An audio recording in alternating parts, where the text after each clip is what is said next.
I don't know how many of you are into pinball, but something I discovered recently is that it's a deeper culture than people give it credit for. In the last year or so, I have this friend who introduced me to pinball in a more appropriate manner. I used to think it was just, keep the ball going and hit all the things until the lights shine and score as much as you can, but with each table, there's actual gameplay involved. There's actual progression. There are like objectives that you have to fulfill, and you have to be very precise about where you shoot the ball and be very deliberate. And the table sort of evolves as you fulfill these objectives, and it tells a whole story essentially. I became fascinated by the culture of pinball. I'm not super into pinball, but I certainly found a deeper appreciation for it once I realized that there's more to it than meets the eye. And a good way to practice at home is through video game simulations of pinball. The tables themselves, the physical versions, cost thousands of dollars because they're such intricate machines with tons of moving parts. And so a lot of people, they tend to go to an arcade or something, or a pinball place where they can do it physically, but at home they might want to practice through a video game like Pinball FX, which is one of the most popular pinball video games and simulators, which not only takes tables from real life and applies them in video game format, but also tries to simulate the physics as much as possible. And it's just something that people have been partaking in for a while. And there's a new game coming out. It's just called Pinball FX. The game before that was Pinball FX 3. But unfortunately, the new game is proving to be rather greedy and egregious in its monetization implementation, and it's drawn a whole lot of backlash because of how insulting the microtransactions and its newly introduced subscription is. All this was revealed via stream released on March 29th, 2022, titled The Pinball Show Season 2 Episode 2 Pinball FX Release Date, Features, and Pricing. Looking at the likes to dislike ratio, you can already see that people are not amused by this. In the comments, you'll find things like, you had a good engine and you had a loyal fan base. Why would you sabotage that? Everybody loved FX3. All we needed were new tables. Wow, the whole tickets thing is the icing on the cake of disappointment.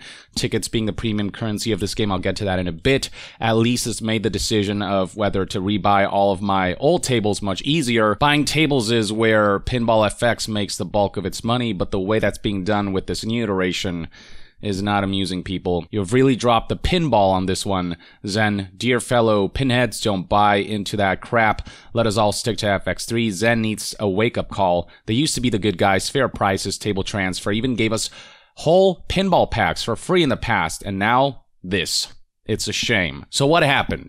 Well, Pinball FX went into early access on the Epic Games Store, and I don't know how long it's going to stay on Epic, if it's like a 6-month thing or a year-long thing, but either way, one of the things that Epic Store is sorely missing is user reviews, so you are not able to see the amount of backlash there is surrounding this game for people who have tried it out. But yeah, it is an Epic Store exclusive, so already it's not off to a great start, but it's something people would be able to overlook if it weren't for the microtransactions, which are explained by this article from Video Games Chronicle, whose headline reads, Pinball FX fans criticize plans for $150 of microtransactions and $15 monthly sub. There was never a subscription model for Pinball FX until now. The new title, simply called Pinball FX, launches in early access tomorrow on the Epic Games Store, tomorrow as of March 30th. So it launched on March 31st on Epic Games Store with $150 of microtransactions and an optional subscription service that costs $15 a month or $100 a year. This is causing anger within the Pinball FX community, many of whom have already purchased a number of the 99 tables available in the current version, Pinball FX3. And it'd be one thing if you could transfer those over because they're essentially the same tables, just adapted to, I guess, an updated version of the game and its engine, but all of these tables will need to be purchased again. In the past, they were a lot more lenient on this and allowed transferring of tables you've already purchased because it's really crappy to have to repurchase something you already have over and over and over again. It's not an enhanced version of that content. It's just the same content moved to a new platform. So the fact that the tables cannot be transferred this time is just adding salt to injury. Zen posted a 23-minute video, the one that I briefly showed you before, explaining how the new game's pricing structure would work. Pinball FX will be a free-to-download game, though it's not free to play, it's more free to start. It'll give players access to 2 free tables, which change every day. So kind of like how League of Legends heroes rotate. It's kind of like that. You got 2 free tables every day that rotate. The free version of the game won't give you access to all game modes, however, and won't allow players to unlock all of the collectibles available, which is what makes it not really free to play. Free to play means that you have access to almost everything, enough of the game that you can technically play through the entire game without paying, but in Pinball FX, for certain collectibles, you straight up need to pay up. As stated by Video Games Chronicle here, in order to get the most out of the game, players need to either buy tables or subscribe to the new Pinball Pass. Now, buying tables is nothing new for Pinball FX, but the implementation for this new entry, it's what's pissing people off. Pinball FX 3, the previous entry, has players purchasing new tables like how you would with a DLC. So you just go into one of the respective stores and you just buy it directly at the exact price that they're worth. But Pinball FX will instead have its own currency called tickets. And now, instead of a direct transaction, what you have are tiers of this premium currency ranging from 100 tickets for $10 to 1,200 tickets for $100. For the sake of simplicity, we're just going to say that 10 tickets are essentially worth $1. This is all made worse by the way the tables are priced, with categories including original tables from Zen or licensed tables from Zen, new versus legacy. 40 tickets for Zen Original Tables Legacy, 55 tickets for Zen Original Tables New, 45 tickets for Zen Licensed Tables Legacy, and 60 tickets for Zen Licensed Tables New. $4, $5.50, $4.50, and $6, roughly in terms of how these ticket pricings translate to dollar pricing. So anywhere from $4 to $6 per table, except for the premium tables like the newly released Indiana Jones table, which cost significantly more, $15 instead of tickets. So this one you can buy directly, but these right here, you have to do it through the microtransactions ticket system with tiered tickets packages that don't give you an exact amount. So say you want to purchase this one right here, 40 tickets for $4. Well, guess what? There is no option for you to purchase just 40 tickets. You have to spend $10 purchasing 100 tickets because this is the lowest tier of tickets packaging. So if you just want the one table and not have to spend any additional money than you need to, well, you're out of luck because of how tickets are packaged and how they're tiered in relation to the tickets pricing of these tables. And this is just a traditional microtransactions scummy tactic. Something else that the company confirmed is that they're no longer selling table packs, which bundle themed tables together for a lower total price. A bundle that gives you a bunch of tables for cheaper than if you were to purchase them separately. And their excuse was you will be able to purchase tables individually to pick and choose what you like. But why not have both options where you can pick the individual ones you like and also have some themed bundles so that players who just want to try a bunch of new tables out for a lower price point can do so, offering more choice. The reason they remove these bundles is because it would give players value, and that's certainly something you don't want in this business. The ticketing structure also makes it impossible to just buy, for example, one 45-ticket legacy licensed table without buying 100 tickets for $10. So this whole idea of just buy the table that you want, you have all the choice in the world, and you can pick and choose, well, you really can't. You don't really get a choice in terms of how much you want to spend on something. You have to spend $10 for a table that costs less than 100 tickets because there is no tier lower than that. So all they've done here really is diminished player choice as much as possible to increase their profit margins. As for what all of these microtransactions amount to, well, this early access version of the game on the Epic Games Store will include 36 tables, and on Reddit somebody has already calculated that that would cost roughly 1,685 tickets total to get all of them, and that would mean that the best case scenario is you spending $150 to buy all of them And this is just early access. Keep in mind that as time passes, they're going to add more tables, and when the game officially launches, it'll have tons more tables, and no doubt this total is going to shoot up significantly, and this company seems like they plan to take full advantage of that. And on top of all of the microtransactions, there's this subscription service called the Pinball Pass that they've introduced for the first time with this latest entry, which will give access to most tables, but not all of them. Not the Indiana Jones one that costs $15. And as I mentioned before, pricing-wise, we're talking about $15 per month or $100 a year, which is basically the same cost as Xbox Game Pass, which doesn't just give you access to tables, overpriced, virtual digital tables for a single game. Xbox Game Pass gives you access to a whole library of games with day one releases of first-party titles. It's just a far better offer. This subscription, this Pinball Pass could certainly stand to be a whole lot cheaper, but of course, greed is tinting their glasses green. As for what reactions from players, fans, and enthusiasts looks like, well, here we have a quote from YouTuber Sco Dickinson, who said, "That's a massive price jump in getting tables we have had for years, some well over a decade. A convoluted ticket system to make us spend more than intended, and an even more laughable price point for the subscription service. I've been there buying every table since Pinball FX, the OG game, and love the game, but I have to ask, what the hell are you thinking?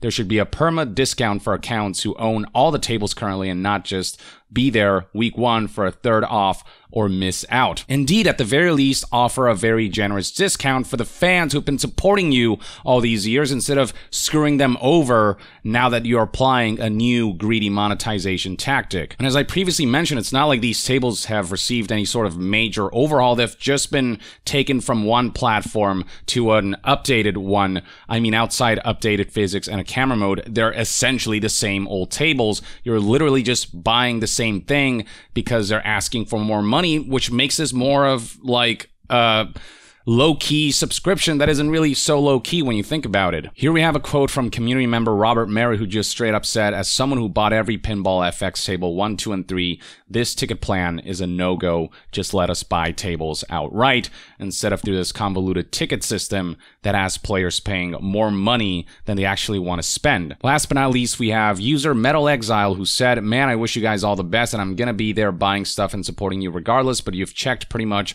all of the piss off your fan base PR no-nos that I could imagine for a launch like this. An annoying and expensive subscription that doesn't include everything, price increases for the tables, no carryover of previously purchased tables for what isn't a substantial upgrade from the player side, a needlessly confusing virtual currency system that makes it hard to spend only the amount of money you need. This is not going to go over well. You've done almost everything possible to turn people away from supporting your new platform." Even the folks who are not reacting super adversely on a personal level are saying, "You're going to piss a bunch of people off. I understand why these people are going to be pissed off, and this is just a terrible idea." On Reddit, there's already plenty of backlash, with one of the top posts being, "I don't feel comfortable giving Zen my money anymore," and there is all kinds of explanations here, ranting about basically everything we've already covered, and people down here agreeing. People are already happily highlighting the fact that headlines are being made by Pinball FX because of all the backlash. People talking about their theories on why things happened. Apparently, Zen Studios got bought out by Saber Interactive, purchased 100% of the Zen Studio shares, making them the parent company of Zen Studios, and maybe that corporate element seeped in to Zen, and that's why things are going all crazy, live service, just EA, Activision, Take-Two, you name it, Ubisoft levels of greed. And to add insult to injury, the game itself isn't running as well as it should. People saying that it's completely bugged out. There are technical issues with it that are just not acceptable given the amount of money that they're asking for from players. Yes, it is an early access, but they're selling stuff. It might as well have gone live, essentially. And here we have the Reddit post that did the math on how everything, buying all of the currently existing tables, costs roughly 1,685 tickets, or about $150, though within the first week, the legacy tables are discounted 33%, 1,226 tickets, still way too much money, and the discount lasting only for a week, and the existing player base, the existing community, the folks who've been buying these tables, not getting any kind of discount or transfer options. It's all just a big old spit in the face. It's gotten bad enough that community members are going out of their way to suggest alternatives for Pinball FX that offer similar gameplay but isn't anywhere near as greedy with its pricing. Now, word has gotten back to the developers that there has been blowback, and the developers have since responded, as relayed here by Polygon in this April 1st, 2022 article titled Pinball FX Makers Answer Blowback to New DLC Scheme. And no, unfortunately, the whole Pinball FX microtransactions fiasco is not an out-of-season April Fool's joke. Here are some of the quotes from Mel Kirk, who is Zen Studios' chief operating officer. He told Polygon, quote, "We're hoping that the lines are broken down between first parties and we can do cross-buy, cross-platform. So us now removing entitlements from the store and having them in Zen's camp where they have a player identification. We can say, hey, Player X bought ET on Epic Games Store. They also have Pinball FX on Xbox Series X. We can allow them to have cross-buy. That's always been a goal for us. We haven't been able to, but we see in the future that we can do that." This was in response to questions about players being angry that they have to rebuy tables, except nothing about having to rebuy tables was addressed here. All they said was, well, in the future, we plan to have a feature where you can have cross-play and cross-buy, so you buy the table on one platform, you can play them across all other platforms. Okay, but that's not the question. What about the people who bought these tables from previous entries? Why aren't those players being allowed to transfer the same tables that they've already purchased? They're not really enhanced in any significant way for the new entry. Why aren't they being allowed to just transfer the tables over? At the very least, have to pay significantly less without any sort of time limit. Well, I don't think they really have an answer for that, except they're getting greedy, but obviously you can't say that, so they're deflecting with, well, we got this other thing that we think is going to be neat and we will totally have in the future, but that doesn't alleviate any of the umbrage. Kirk was also asked about how the tickets packaging is tiered in such a way that players can't just purchase a table for the exact amount that they're worth. Kirk acknowledged that that's not optimal, and we have a way to address that, he said. And once again, he delves about, oh, in the future, we're going to do this. Zen will ultimately implement dynamic bundling, which will allow you to use smaller amounts of tickets to pick up an extra table. Kirk said this particular feature hasn't been implemented yet because, as it's a data optimization solution, there isn't yet enough data to build a dynamic bundling formula. I know it doesn't make a lot of sense why to have extra tickets, but this tool is coming. You do realize you're going the long way around to solve a problem that didn't exist before when the ticket system wasn't implemented in previous entries. Just remove the ticket system, allow players to purchase the tables directly at the exact cost that they're worth, and there's no need for data gathering and dynamic bundling and all this BS. But of course, they all know this. They know they're going the long way around towards this because they want to keep the ticket system because it's potentially more monetizable, assuming they haven't pissed off a significant portion of the fan base enough that they're going to refuse to partake in any of this. And it's not as if such an occurrence is unheard of. Look at Battlefield 2042. Players were so disillusioned by that game that they went back to Battlefield 5. And if they insist on pissing off their fan base, who knows? We might see a similar situation where nobody's going to end up playing Pinball FX and they're going to stick with Pinball FX3 because it has a better business model and it's still a pretty damn good pinball simulation game. Pinball FX doesn't make such huge strides that people feel an immediate rush to jump on board that bandwagon, especially when it's trying to milk players so blatantly and so egregiously. Then when asked about the backlash surrounding players having to rebuy the tables, Kirk understands why that prospect is upsetting to some players. He's sympathizing through words but not through his actions. He said, we're getting some heat right now, but the same thing happened in 2010. The same thing happened in 2017 when Zen launched Pinball FX2 and Pinball FX3, but as Polygon aptly points out, the difference is in those games, most of the tables players had bought did migrate to the new game. You didn't have to repurchase them like you have to with this new entry. Now, Kirk brings up the typical sob story of, well, this is all just not sustainable unless we're raking in the kind of money that microtransactions can bring us. We've been working with the same model since 2010, Kirk said, and the nature of a live service game 12 years later makes that unsustainable.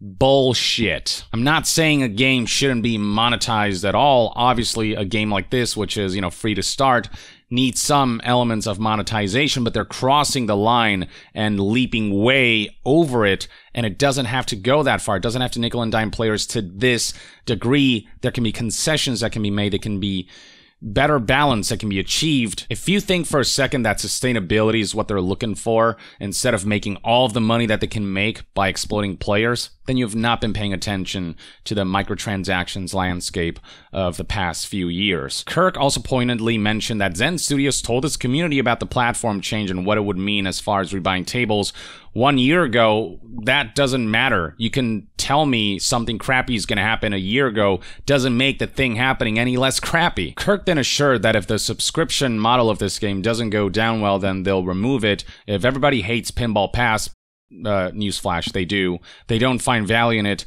we'll rip it out of there. Well, do that now. I mean, is the feedback not clear for you? Well, he says there are plenty of people out there who don't post comments on Reddit and who don't share their feedback, who love everything about this. We have a ton of people who really do value and enjoy what we do, who buy everything, and they're not going to put a comment in a chat or on Reddit. Bruh. The guys who are buying all of your tables, who bought all of your tables from previous Pinball FX entries, they're the ones telling you, I bought all of these tables in the past. This is taking things a step too far. This is where I draw the line. So listen to the most ardent fans who engage with you on a communal level and accept that what you're doing here is really, really freaking awful. We're doing well. People are still playing our game 15 years later from 2007. I think we will continue to find our way. Companies use this excuse a lot. Well, people are buying this stuff, so clearly they love it. No, they are tolerating it. And just because people are willing to pay you money, that doesn't mean that you can rule out whether something is morally correct or not in terms of what you're selling, how you're selling it, and at what price point, because people can be fooled. They can be conned, and that's what this feels like, a big old fat con. Just because people are paying Gwyneth Paltrow money for Goop doesn't mean that Goop isn't a really crappy company with fake products. Just because people got scammed out of their money through that company and, they think they love it doesn't mean that it isn't actually a scam. Just because people are buying a bunch of FIFA microtransactions doesn't mean that they necessarily love it. They may very well just be addicted, or it might just be a minority of whales who can afford to pay that kind of money, who might be enjoying that experience because they suffer no consequences. They're financially comfortable enough that they can afford however many thousands of dollars they spend on this crap. And then there are also the whales who are just addicted, who can't actually afford it but can't help themselves because the game was designed to psychologically manipulate them. Doesn't mean there is love here.